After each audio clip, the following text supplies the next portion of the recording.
Hello साथियों, नमस्कार। मैं लेकर आया हूँ बहुत ही महत्वपूर्ण क्वेश्चन जो आगे की परीक्षा में बहुत ही उपयोगी साबित होंगे। चलो साथियों, हम प्रश्नों की श्रृंखला शुरू करते हैं। पहला क्वेश्चन है, मनुष्य जीवन का आरंभ मूलतः घटित है। एक कोष, दूसरा है केवल एक कोष, तीसरा ऑप्शन है कई कोष या कोई कोष नहीं। तो साथियों, आपका इसका आंसर क्या होगा? केवल एक कोष इसका सही आंसर, यानी मनुष्य का जीवन का आरंभ केवल एक कोष से होता है। चलो नेक्स्ट क्वेश्चन की तरफ बढ़ते हैं साथियों। शेषावस्था की विशेषताएं नहीं हैं। शारीरिक विकास की तीव्रता, दूसरों पर निर्भरता, नैतिकता का होना, मानसिक विकास में तीव्रता। साथियों, अगर आपको इसका आंसर आता है तो आप अपने पास लिख कर रखें और कमेंट में बताना कि आपके कितने आंसर सही होते हैं। तो इसका सही आंसर क्या होगा साथियों? नैतिकता का होना।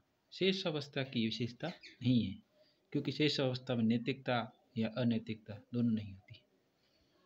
चलो साथियों, नेक्स्ट क्वेश्चन की तरफ बढ़ते हैं। निम्न में से कौन सीखने के सही उत्तर हैं? आपके सामने ऑप्शन हैं। तथ्य, तथ्य से ज्ञान प्राप्त करना, सूचना, बोध, प्रज्ञान। आपको बताना है साथियों इसका सही आंसर क्या होगा। दूसरा ऑप्शन है तथ्य, सूचना, बोध, ज्ञान प्राप्त करना, प्रज्ञान। तीसरा है तथ्य, सूचना, ज्ञान प्राप्त करना, बोध, प्रज्ञान। चौथा है तथ्य, बोध, सूचना, ज्ञान प्राप्त करना, प्रज्ञान। तो साथियों इसका सही आंसर होगा तीसरा, यानी पहले तथ्य हमारे पास आते हैं, फिर उनसे सूचना प्राप्त होती है, फिर उनसे हम ज्ञान प्राप्त करते हैं, फिर उनसे हम बोध होता है और फिर अंत में होता है प्रज्ञान। चलो साथियों, नेक्स्ट क्वेश्चन की तरफ बढ़ते हैं। बहुत ही महत्वपूर्ण क्वेश्चन है साथियों, किसी न किसी एग्जाम में आए हुए प्रश्न है।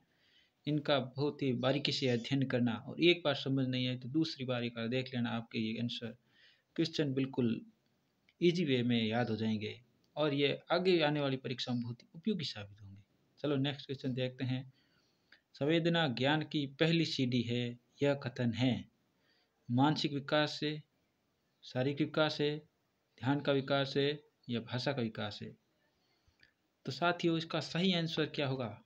इसका सही आंसर होगा मानसिक विकास। संवेदना ज्ञान की पहली सीढ़ी है, मानसिक विकास है। चलो साथियों, नेक्स्ट क्वेश्चन की तरफ बढ़ते हैं। परिपक्वता इत्यादि से व्यवहार में उत्पन्न परिवर्तन को भी अधिगम कहा जाता है। आपके सामने ऑप्शन है नहीं, दूसरा है हाँ, तीसरा अनिश्चित, चौथा कभी कभी। साथियों इसका आंसर बहुत ही सरल है कि परिपक्वता इत्यादि से व्यवहार में उत्पन्न परिवर्तन को अधिगम नहीं कहा जाता है। परिपक्व अधिगम तो एक स्थायी होता है, स्थायी व्यवहार में परिवर्तन होता है, अधिगम को सीखा जाता है। अगले क्वेश्चन की तरफ बढ़ते हैं साथियों, जो आरपीसी स्कूल व्याख्याता परीक्षा में आया हुआ है 2016 में। समय एक व्यक्ति उत्तेजित दशा है, यो कथन है। पहला ऑप्शन है हल, दूसरा है वुडवर्थ, तीसरा क्रो एंड क्रो, चौथा है डेविस। तो साथियों इसका सही आंसर क्या होगा? वुडवर्थ। समय एक व्यक्ति उत्तेजित दशा है, यह कथन वुडवर्थ का है। चलो साथियों, नेक्स्ट क्वेश्चन की तरफ बढ़ते हैं। अगर आपको क्वेश्चनों की श्रृंखला अच्छी लग रही है तो प्लीज़ लाइक एंड शेयर करें और चैनल को सब्सक्राइब कर बेल आइकन को प्रेस कर दें। अगला क्वेश्चन है, संवेगात्मक शक्ति का सर्वाधिक प्रभाव किस अवस्था में होता है? किशोरावस्था, बाल्यावस्था, उत्तर बाल्यावस्था, प्रौढ़ावस्था। तो इसका साथियों सही आंसर होगा किशोरावस्था। किशोरावस्था को स्टैनले हॉल ने क्या कहा था, ये आपको कमेंट में लिख कर बताना है। नेक्स्ट क्वेश्चन की तरफ बढ़ते हैं। समय की प्रथम सामान्य विशेषता दिखाई देती हैं सहयोग में, संघर्ष में, उत्तेजना के रूप में, डर के रूप में। तो साथियों इसका सही आंसर होगा उत्तेजना के रूप में। अपने मनोवैज्ञानिक थे ब्रिजेज, उन्होंने कहा था कि समय का प्रथम रूप क्या होता है? उत्तेजना के रूप में प्रकट होता है। ये लो ब्रिजेज का आ गया क्वेश्चन भी साथियों, कि ब्रिजेज के अनुसार उत्तेजना भाग हैं सामाजिक विकास, शारीरिक विकास का, समयगत विकास का, मानसिक विकास का। तो इसका साथियों सही आंसर क्या होगा? समयगात्मक विकास का। चलो साथियों नेक्स्ट क्वेश्चन की तरफ बढ़ते हैं। मानव विकास के संबंध में कौन सा कथन गलत है? पहला है विकास पूर्वानुमेय होता है।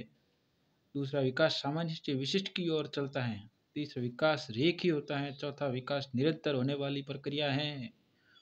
क्या होगा साथियों इसका सही आंसर?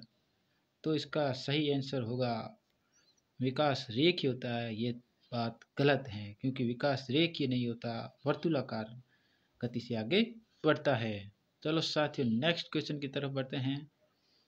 तर्क, जिज्ञासा तथा निरीक्षण शक्ति का विकास होता है की आयु पर? 7 वर्ष की आयु पर, 11 वर्ष की आयु पर, तीसरा ऑप्शन है 9 वर्ष की आयु पर, चौथा है 6 वर्ष की आयु पर। तो इसका साथ ही सही आंसर क्या होगा? यानी निरीक्षण शक्ति का विकास अपने 11 वर्ष की आयु में होता है। इसका सही आंसर ये होगा 11 वर्ष। चलो साथियों नेक्स्ट क्वेश्चन की तरफ बढ़ते हैं। शारीरिक विकास का क्षेत्र है स्नायुमंडल, मांसपेशियों की वृद्धि, एंडोक्राइन ग्लैंड्स, उपरोक्त सभी। तो साथियों इसका सही आंसर क्या होगा? उपरोक्त सभी, यानी ये शारीरिक विकास से सभी संबंधित हैं। चलो साथियों नेक्स्ट क्वेश्चन की तरफ बढ़ते हैं। इस अवस्था में बालकों में नई खोज करने की और घूमने की प्रवृत्ति बहुत अधिक बढ़ जाती है। ये कौन सी अवस्था है? पहला ऑप्शन है शैशवावस्था, दूसरा उत्तर बाल्यका, तीसरा किशोरावस्था, चौथा प्रौढ़ावस्था। तो साथियों इसका सही आंसर क्या होगा? उत्तर बाल्यावस्था। उत्तर बाल्यावस्था की ये विशेषता है कि वो नई खोज करने और घूमने की प्रवृत्ति उसमें पाई जाती है। चलो साथियों नेक्स्ट क्वेश्चन की तरफ बढ़ते हैं। निम्न में से कौन सा वंशानुक्रम का नियम नहीं है? समानता का नियम, भिन्नता का, प्रत्यागमन का, अभिप्रेरणा का। तो साथियों आपको इनमें से देख कर ही आपको पता चल गया होगा कि इसका सही आंसर क्या होगा? अभिप्रेरणा। ये वंशानुक्रम का नियम नहीं है। चलो साथियों नेक्स्ट क्वेश्चन की तरफ बढ़ते हैं। की अवस्था तक बालक की दृष्टि एवं श्रवण इंद्रियां पूर्ण विकसित हो जाती हैं? 3 अथवा 4 वर्ष, 6 अथवा 7 वर्ष, 8 अथवा 9 वर्ष, इनमें से कोई नहीं। साथियों ये रीट लेवल फर्स्ट में 2016 में आया हुआ क्वेश्चन है और बहुत ही महत्वपूर्ण क्वेश्चन है। तो इसका सही आंसर क्या होगा? 8 से 9 वर्ष। 8 से 9 वर्ष में बालक की दृष्टि या श्रवण इंद्रियां पूर्ण विकसित हो जाती हैं। तो चलो साथियों इतने ही क्वेश्चन थे। आपको अगर अच्छा लगा हो तो वीडियो को लाइक और शेयर जरूर करें, और अगर नहीं समझ आया तो एक बार वापस देख लें तो आपके ये पूरा क्लियर हो जाएगा। धन्यवाद साथियों।